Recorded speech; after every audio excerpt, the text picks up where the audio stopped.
দীর্ঘদিন ধরে নিবন্ধন বন্ধ থাকা, রাজনৈতিক দল হিসেবে নিষিদ্ধ হওয়া এবং বিগত আওয়ামী লীগ সরকারের আমলে নজিরবিহীন ক্র্যাকডাউনের শিকার হয়েছিল বাংলাদেশ জামাত ইসলামী।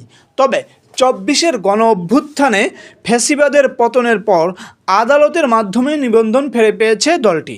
হয়তো খুব দ্রুতই দলীয় প্রতীকও ফিরে পাবে। তবে নতুন বন্দোবস্তের এই সময়ে কেমন হবে দলটির আগামী দিনের রাজনীতি, সে বিষয়ে আগ্রহ দেখা দিয়েছে জনমনে। দলটির নেতারা বলছেন, বিগত দিনে দেশে যে পেশিশক্তির রাজনীতির চর্চা হতো, তার পরিবর্তে জামাত জনকল্যাণমূলক রাজনীতি করতে চায়। যুব সমাজের প্রতি আমাদের কমিটমেন্ট, আমরা আপনাদেরকে দেশ করার কারিগর হিসাবে দেখতে চাই এবং কারিগর হিসাবে তোমাদেরকে গড়ে তোলার জন্য আমরা আমাদের দায়িত্ব পালন করতে চাই। প্রিয় দেশবাসী, এবং আজকের এই সুবিধা আরেকবার আমাদের সঙ্গে থাকার জন্য আপনাদেরকে আমরা কৃতজ্ঞতা এবং ধন্যবাদ জ্ঞাপন করছি। বাংলাদেশের চলমান রাজনৈতিক ধারার পরিবর্তন করতে চান জামাতের তরুণ নেতারা। দলটির তরুণ নেতা ও শিবিরের সাবেক কেন্দ্রীয় সভাপতি ইয়াসিন আরাফাত বলেন, আমরা এদেশের যুব সমাজ যারা এই যুব সমাজকে যুব শক্তিতে পরিণত করে তাদেরকে অন্যায়, দখলবাজি, চাঁদাবাজি, সন্ত্রাস, মাদক, অস্ত্রবাজি এই জায়গা থেকে ফিরিয়ে এনে যুবকদেরকে কাজে লাগানোর যে সুনির্দিষ্ট পরিকল্পনা, সেটা নিয়ে জামাত ইসলামী এগিয়ে যেতে চায়। অন্যদিকে ইসলামী দলগুলোর মধ্যে ঐক্য তৈরি করে আগামী দিনে জাতীয় রাজনীতিতেও ভূমিকা রাখতে চান দলের নেতারা। দলটির ওলামা বিভাগের নেতা মুফতি নুরুজ্জামান নোমানী বলেন, বাংলাদেশ জামাতে ইসলামী একমাত্র দল যারা কারো চোখরাঙ্গানিকে ভয় করে না, শুধুমাত্র আল্লাহকে ভয় করে। যাদের অন্তরে আল্লাহর ভয় আছে, যারা আল্লাহ ছাড়া কাউরে চিনে না, বুঝে না, আলহামদুলিল্লাহ তাদের দ্বারাই এই জমিনের মধ্যে দিন বিজয় সম্ভব।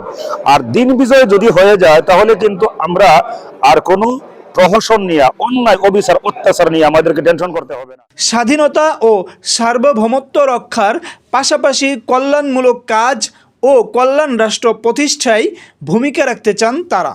আমিরে জামাত এখানে যে কথাটা বলতে চেয়েছেন যে ভবিষ্যতে আমাদের স্বাধীনতা সার্বভৌমত্ব রক্ষায়, this is very important issue for the people of Bangladesh and for Bangladesh. এটা আপোষহীন ভূমিকা জামাত ইসলামী অব্যাহত রাখবে, কারণ এটা একটা থ্রেটের মধ্যে আছি আমরা। আমাদের প্রতিবেশী রাষ্ট্র বারবার আমাদের শান্তি বিনষ্ট করার চেষ্টা করছে, সুতরাং জামাত স্বাধীনতা সার্বভৌমত্ব রক্ষায় বলিষ্ঠ ভূমিকা রাখবে। এরপরে ভোটাধিকার প্রতিষ্ঠা, সুষ্ঠু নিরপেক্ষ নির্বাচনের জন্য জামাতের যে আন্দোলন সংগ্রাম, এটা অব্যাহত থাকবে। নতুন বাংলাদেশে পেশাজীবী ও সাধারণ মানুষেরও চাওয়া রয়েছে। এ বিষয়ে ঢাকা সাংবাদিক ইউনিয়নের সভাপতি সাংবাদিক শহীদুল ইসলাম বলেন, আমরা মনে করি নতুন বাংলাদেশে এই পেশি শক্তিমুক্ত, কালো টাকা মুক্ত একটি রাজনীতি হওয়া দরকার এবং এই রাজনীতিতে গণতন্ত্রের চর্চা হওয়া দরকার। অন্যদিকে লেখক ও রাজনৈতিক বিশ্লেষক আলী আহমদ মাবরুর বলেন, ক্ষমতায় একটি ইন্টারিম গভর্নমেন্ট আছে, একটা অন্তর্বর্তীকালীন সরকার বা অরাজনৈতিক সরকার। সুতরাং যেটা হয় সেটা হলো যে আমাদের এখানে যে নিবন্ধনটা বাতিল হয়েছিল 2013 সালে, তখন এটা মোটামুটি পরিষ্কারই ছিল যে আওয়ামী লীগ তার রাজনৈতিক উদ্দেশ্য চরিতার্থ করার জন্য একটা প্রতিহিংসা বশত নিবন্ধনটা বাতিল করেছিল।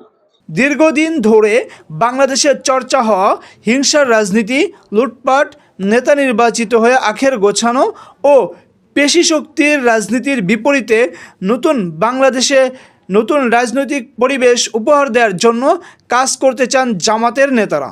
অন্যদিকে দলটির কাছে সাধারণ জনগণ ও পেশাজীবীদেরও প্রত্যাশা দুর্নীতিমুক্ত এবং প্রতারণার রাজনীতির বিপরীতে যেন দলটি ভূমিকা রাখে।